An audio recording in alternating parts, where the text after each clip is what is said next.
Welcome back to our next to last installment of our spring movement series here at Working Mindfully. Today, we're going to thread the needle, sometimes called eye of the needle. And you're still reclining. You're still lying on the floor. You know we're getting closer to being done and getting to Shavasana when I keep you on the floor.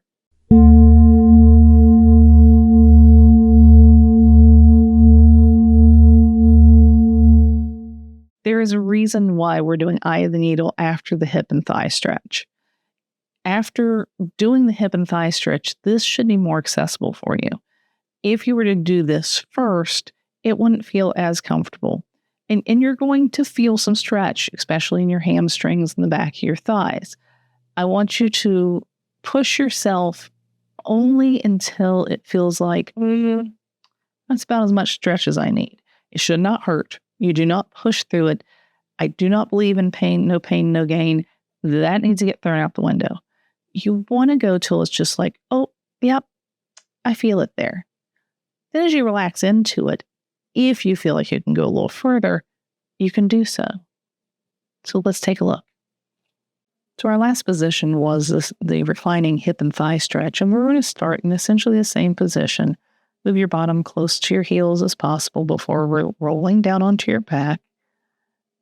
Space your feet about hip width distance apart. And take a few moments there. Cross your left ankle over your right thigh. Keep that foot dorsiflexed. Remember, that's up and around.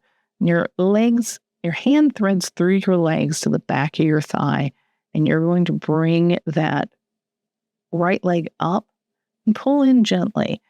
Again, we don't want this to hurt. We want it to be right to where you feel the sensation, but keep both feet flexed.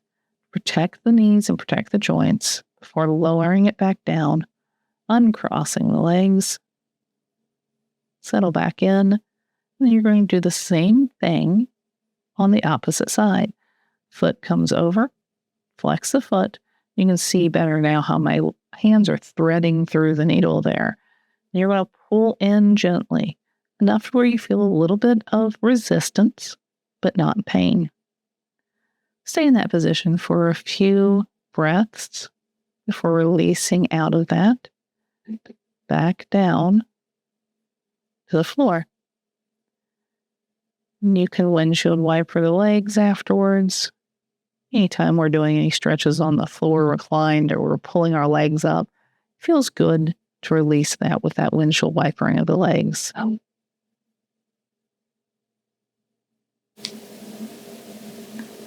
Now let's see what that looks like in our full flow. So we're standing star. Inhale, expand. Exhale, contract. We're going to do that 3 times. We're reaching. Nice long movement. Arms out to the side, widen your stance. Back foot with the feet facing forward, front foot towards the wall. Forearm comes down to the leg.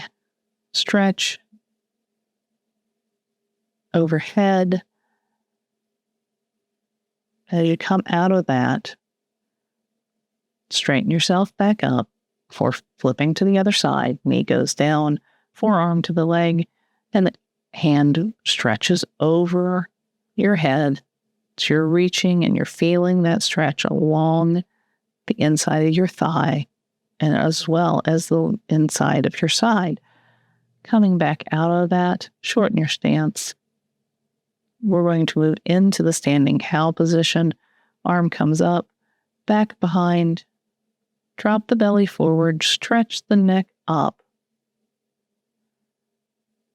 Feel that stretch under your arm and in your hips. Rotate, move to the other side. Repeat the motion on your left side.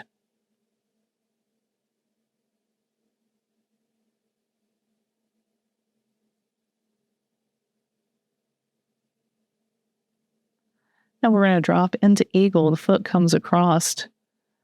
Make sure you're nice and steady. And then drop your hips back and down before the arms come up. Breathe through that a few times.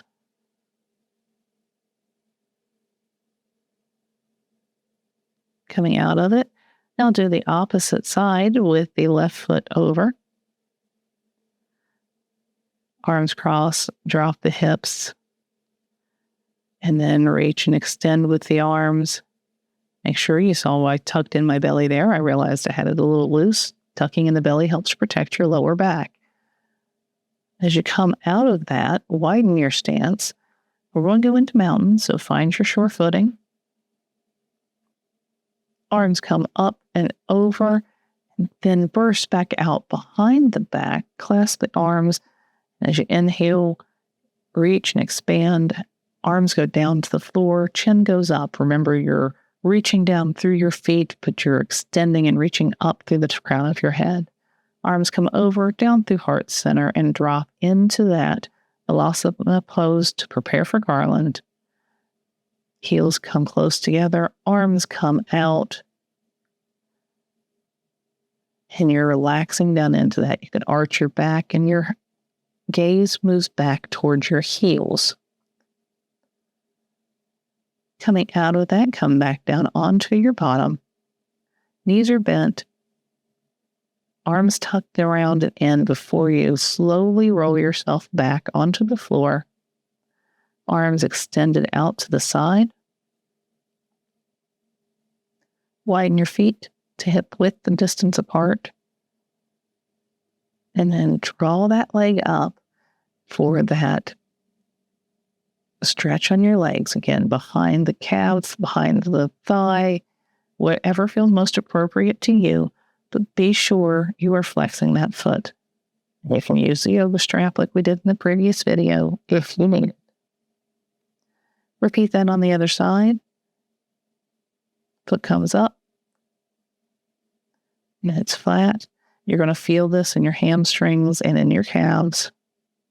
And when you come back down, again, arms gently out to your side. Bring the right knee up, left arm extends out, and you're drawing the knee towards the armpit and down towards the ground. Keep your foot flexed. This is a gentle pull. This is not painful pull.